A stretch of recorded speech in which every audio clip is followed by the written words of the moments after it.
Hare Krishna devotees, welcome to Shloka Day.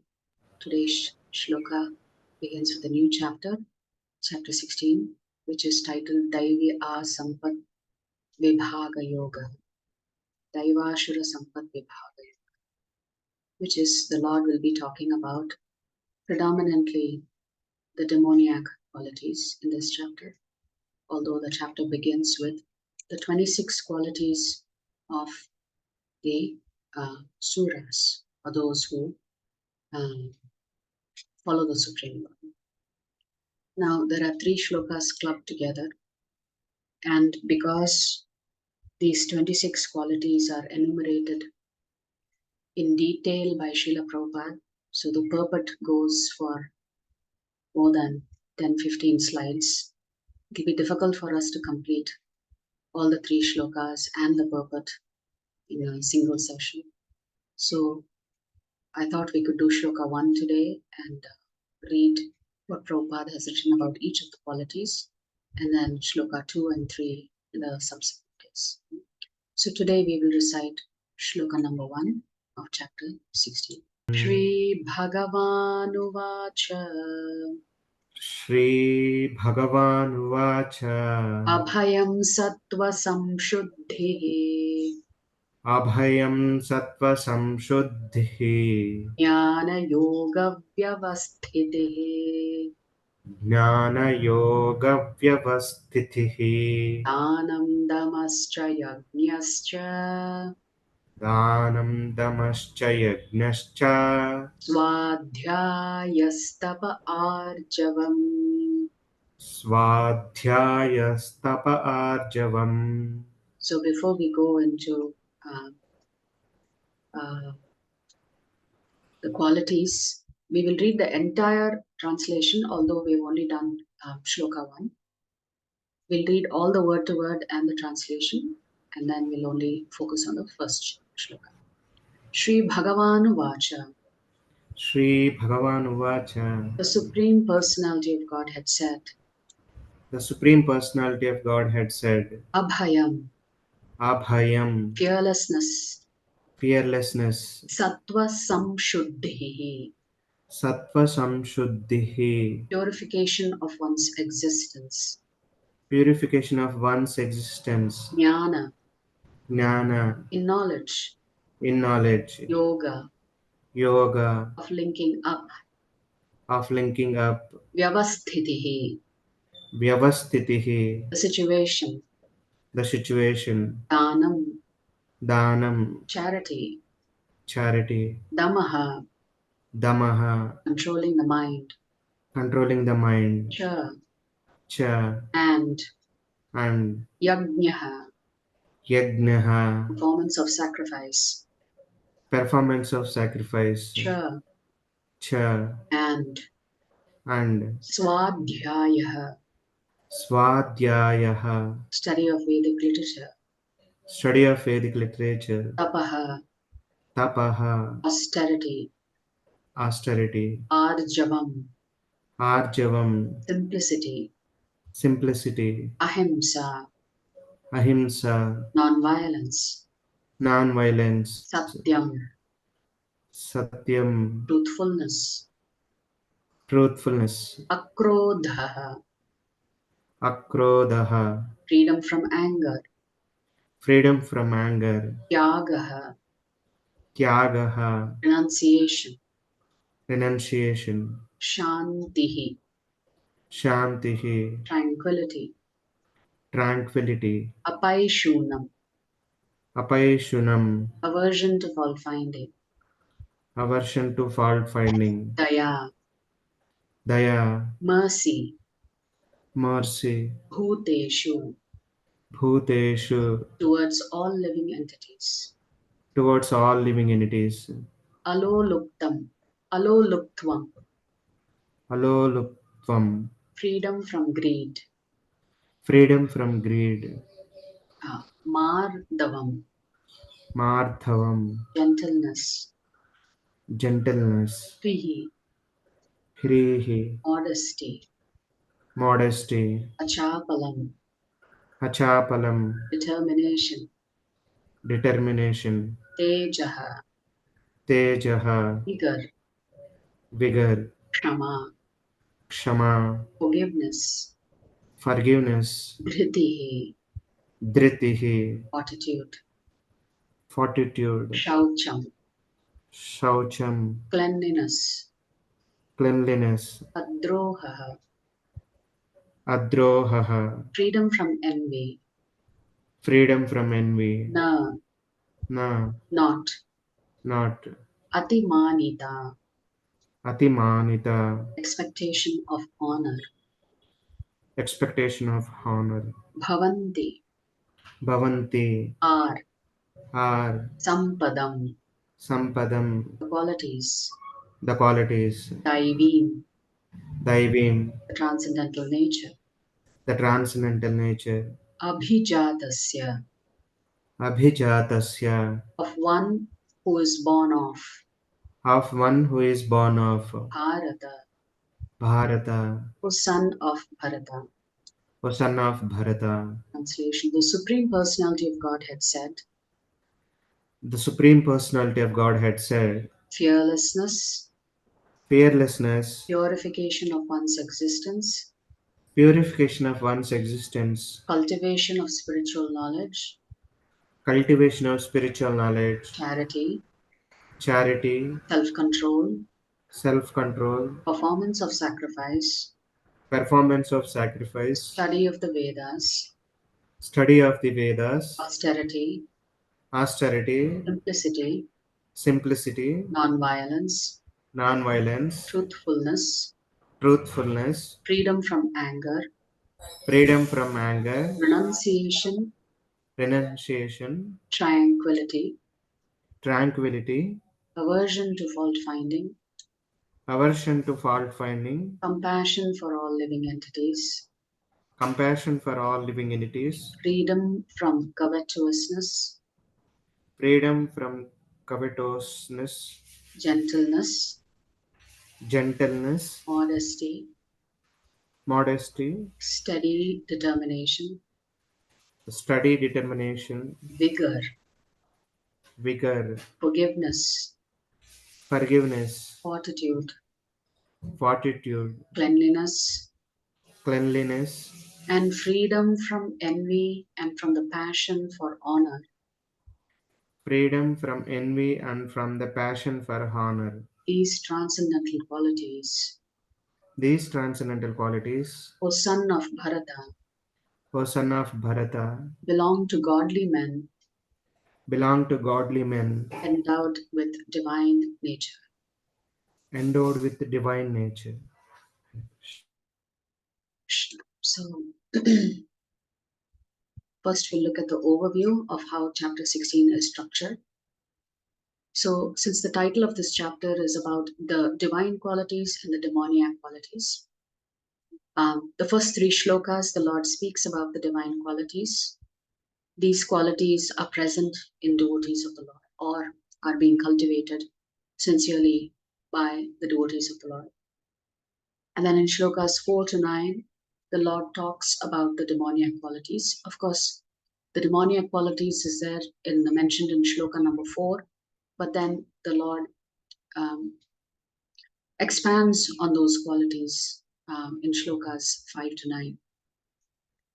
Then the Lord talks about what are the activities of those who have demoniac qualities.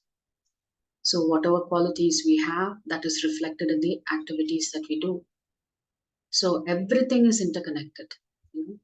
So, the qualities we develop determines the kind of activities we engage in. Then, in shlokas 19 to 22, the consequences as well as the causes of demoniac activities. What is the result as a result of feeding these demoniac qualities? And what makes people conduct themselves in such a way? That is addressed in shlokas 19 to 22. And in shlokas 23 and 24, the Lord concludes by saying, all of us have a choice. We can either feed and nurture divine qualities, or we can feed and nurture demoniac qualities. So we have a choice, the Lord is saying. What qualities do we want to develop? His Grace Chaitanya Charan Prabhu has given a nice overview of this entire chapter. We'll read that and then we'll come to Prabhupada's. The word sampad, Daiva Ashura Sampad Vibhaga Yoga. Sampad is related to the word sampati or wealth. Sampad means this is what they consider to be wealth. The demoniac consider demoniac qualities to be their wealth. Example, arrogance, harshness. These qualities become ingrained into them so that it becomes a part of their nature. What we consider our wealth, we will hold close to us. And eventually that will become part of us. So in this case, wealth is not simply restricted to monetary wealth. If we admire certain qualities in us, we will be beholden to those qualities, whatever it is, whether it is divine or demoniac. This is like the 14th and 15th chapter where Krishna speaks without any prompting from Arjuna. Krishna explained how jnana leads to bhakti based on a question asked by Arjuna in Sloka 13.1. And Krishna pursues that theme then in 14.21. Arjuna has asked 3 questions in one verse.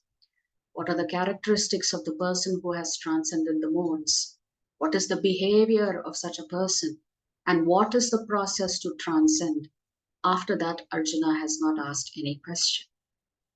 So the link between the 15th and 16th chapter, remember the 15th chapter begins with that analogy of the upside down bench. So the link between the 15th and 16th chapter is based on the upside down tree.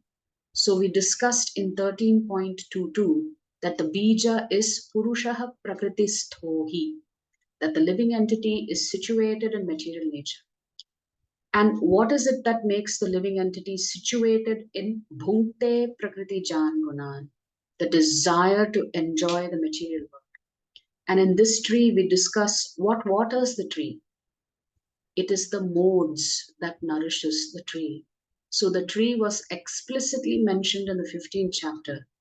But the mentality which causes the tree to sprout is bhunkte, the desire to enjoy. And it is nourished by the 3 modes of material nature, which is described in the 14th chapter. The 15th chapter describes the upside down tree and how one can become disentangled from it by taking shelter of Purushottama. Therefore, chapter 15 was titled Purushottama Yoga. Now, the 16th chapter describes the upper and lower extremes of the tree. So, in that upside down tree, the further away you go from the tree is the demoniac qualities actually.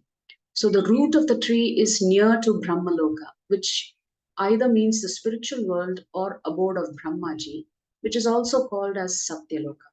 So, here we are referring as Satyaloka, the abode of Brahma, which is in the material world, that is the upper extreme. Somewhat below that is heaven, then the earthly planets, then the hellish planets. So we have to go upward and go from reflection to reality. So here's Prabhupada's purport. So Prabhupada in this purport explains every quality. So every quality, Prabhupada has written a paragraph. So 26 qualities we have to go through over the next few days. In the beginning of the 15th chapter, the banyan tree of this material world was explained. The extra roots coming out of it were compared to the activities of the living entities, such some auspicious, some inauspicious. In the 9th chapter also the devas or godly and then asuras, the ungodly or demons were explained. Now according to Vedic rites, activities in the mode of goodness are considered auspicious for progress on the path of liberation. And such activities are known as Daivi Prakriti, transcendental by nature. Those who are situated in the transcendental nature make progress on the path of liberation. For those who are acting in the modes of passion and ignorance, on the other hand, there is no possibility of liberation. Either they will have to remain in this material world as human beings, or they will descend among the species of animals or even lower life forms.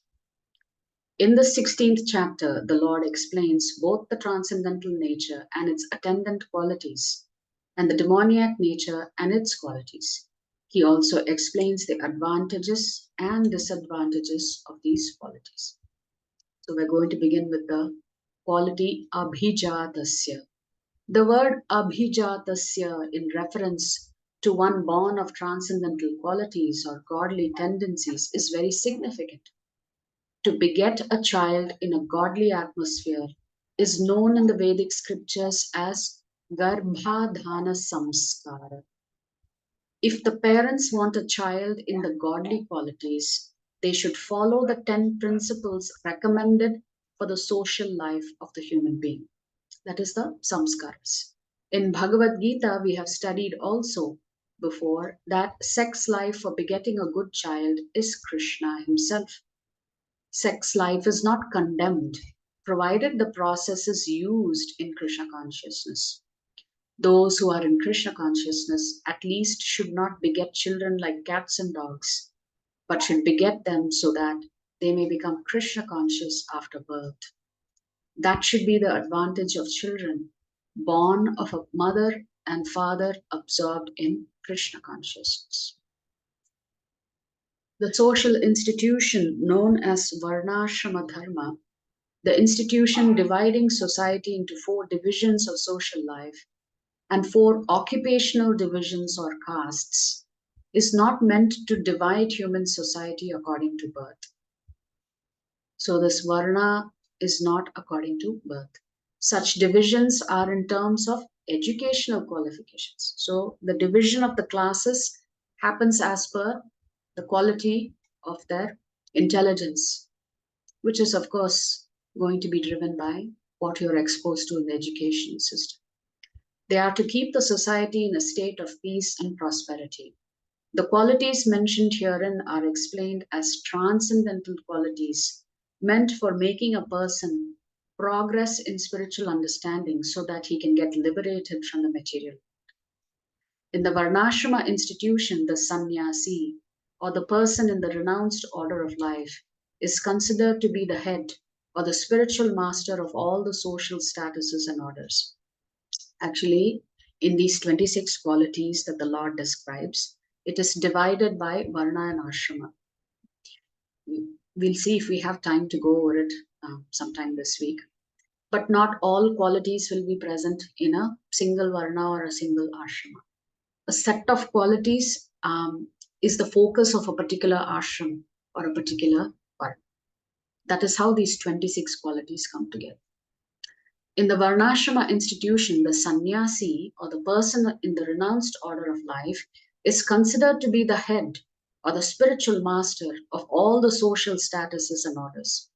A Brahmana is considered to be the spiritual master of the 3 other sections of a society, namely the Kshatriyas, the Vaishyas, and the Shudras. But a sannyasi who's on the top of the institution is considered to be the spiritual master of the Brahmanas also. So among the 4 Varnas, the Brahmana is considered to be topmost. But among the Varnashrama system, the sannyasi is the topmost. For a sannyasi, the first qualification should be fearlessness. Because a sannyasi has to be alone without any support or guarantee of support. He has simply to depend on the mercy of the Supreme Personality of Godhead. That is the unique quality of a sannyasi, that they give up everything and become completely dependent on the Supreme Lord. They don't worry, will I get some prasadam today? Will I have a roof over my head? Will I have an opportunity to preach? They don't worry about such things. Therefore, to become a sannyasi means such a person is fearless.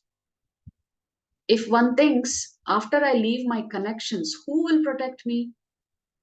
If you're worried about such things, then Prabhupada says he should not accept the renounced order of life, which means that is fearlessness. Fearlessness means you are completely dependent on the Supreme.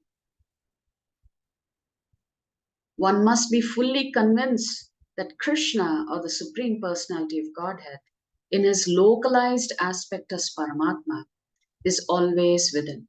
So the Brahman feature of the Lord is all pervading.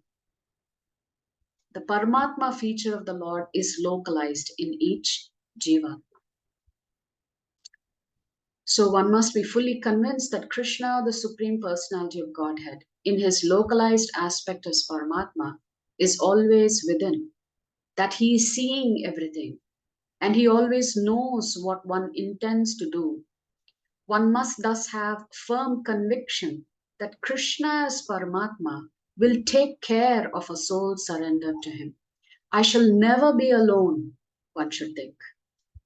Even if I live in the darkest regions of a forest, I shall be accompanied by Krishna and he will give me all protection. That conviction is called abhayam, fearlessness. This state of mind is necessary for a person in a renounced order of life. Then he has to purify his existence. There are so many rules and regulations to be followed in the renounced order of life.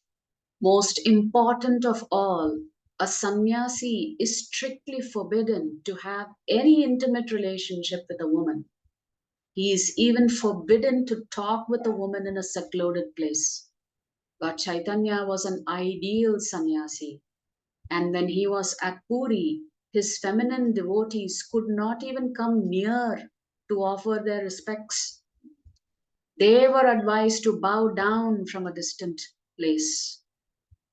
This is not a sign of hatred for women as a class, but it is a stricture imposed on the sannyasi not to have close connections with women.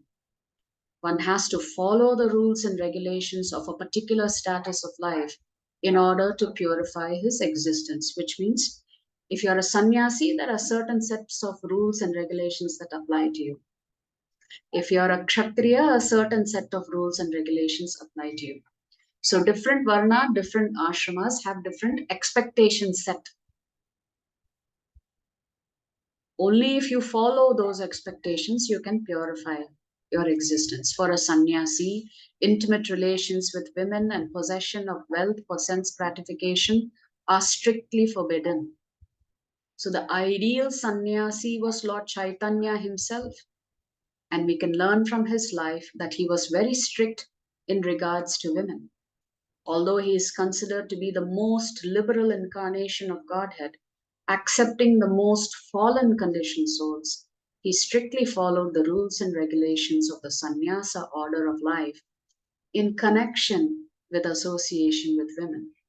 One of his personal associates, namely Chota Haridasa, was associate with Lord Chaitanya along with his other confidential personal associates. Somehow or the other, this Chota Haridasa looked lustily on a young woman, and Lord Chaitanya was so strict that he at once rejected him from the society of his personal associates. So Lord Chaitanya literally excommunicated Chota Haridas because simply he was looked at a young woman.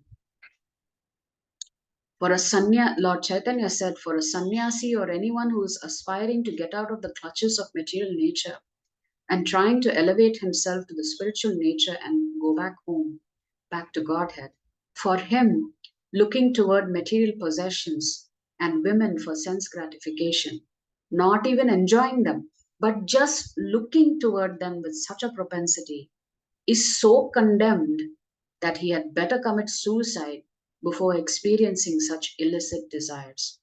So these are the processes for purification, which means even looking at a woman lustily, it's forbidden for a sannyasi.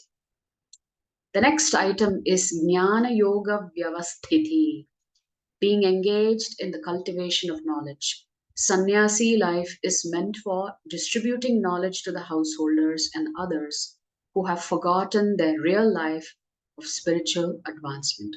So, this is the fundamental duty and responsibility of a sannyasi, to distribute this knowledge and to help others cultivate spirituality. A sannyasi is supposed to beg from door to door for his livelihood. But this does not mean that he is a beggar. Humility is also one of the qualifications of a transcendentally situated person. And out of sheer humility, the sannyasi goes from door to door, not exactly for the purpose of begging, but to see the householders and awaken them to Krishna consciousness. This is the duty of a sannyasi. If he is actually advanced and so ordered by his spiritual master, he should preach Krishna consciousness with logic and understanding. And if one is not so advanced, he should accept the renounced order of life. He should not accept the renounced order of life. But even if one has accepted the renounced order of life without sufficient knowledge, he should engage himself fully in hearing from a bona fide spiritual master to cultivate knowledge. So, therefore, a sannyasi has to be deeply steeped in scriptures. They should study. A sannyasi, or one in the renounced order of life, must be situated in fearlessness, sattva samshuddhi, purity, and jnana yoga, knowledge. The next item is charity. So now we're going to move to householders or grihasthas. Charity is meant for the householders. The householders should earn a livelihood by an honorable means and spend 50% of their income to propagate Krishna consciousness all over the world. Thus, a householder should give in charity to institutional societies that are engaged in that way. Charity should be given to the right receiver. There are different kinds of charity, as will be explained later on. Charity in the modes of goodness, passion, and ignorance. So, all of this is explained actually in the 17th chapter. Charity in the mode of goodness is recommended by the scriptures, but charity in the mode of passion and ignorance is not recommended because it is simply a waste of money. That we will discover in chapter 17. Charity should be given only to propagate Krishna consciousness all over the world because that is charity in the mode of goodness, which means any charity that helps a jivatma connect to the Supreme Lord is the only charity that should be undertaken. Now, the next item is Dhamma or self control. Then, as far as Dhamma, self control, is concerned, it is not only meant for other orders of religious society, but is especially meant for the householder.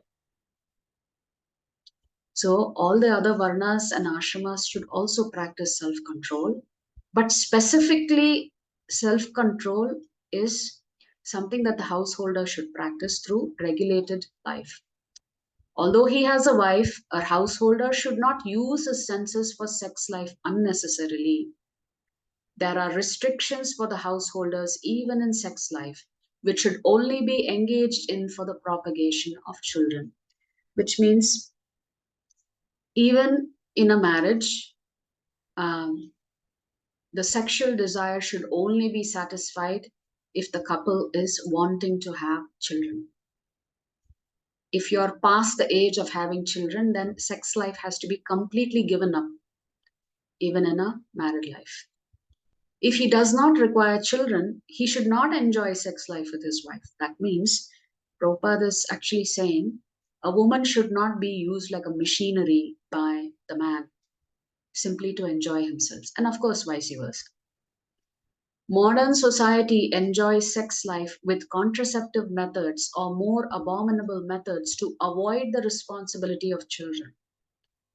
So even contraception is not approved by acharyas because it interferes with whatever it is as per the Lord's plans. So even contraception is not allowed in a marriage. If you don't want to have children, you should not associate, have physical contact with your spouse. This is not in the transcendental quality, but is demoniac. Essentially, having an unrestricted sex life, even within a marriage, leads to a cultivation of demoniac qualities. If anyone, even if he is a householder, wants to make progress in spiritual life, he must control his sex life and should not beget a child without the purpose of serving Krishna. That means even if a couple wants to have a child, their mood should be that child should serve Krishna.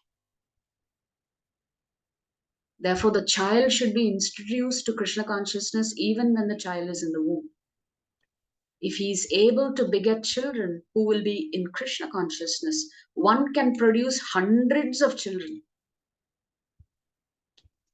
That means you can associate with your wife or vice versa if you are interested in producing multiple Krishna conscious children. Because the more children who are Krishna conscious, the better the world will be.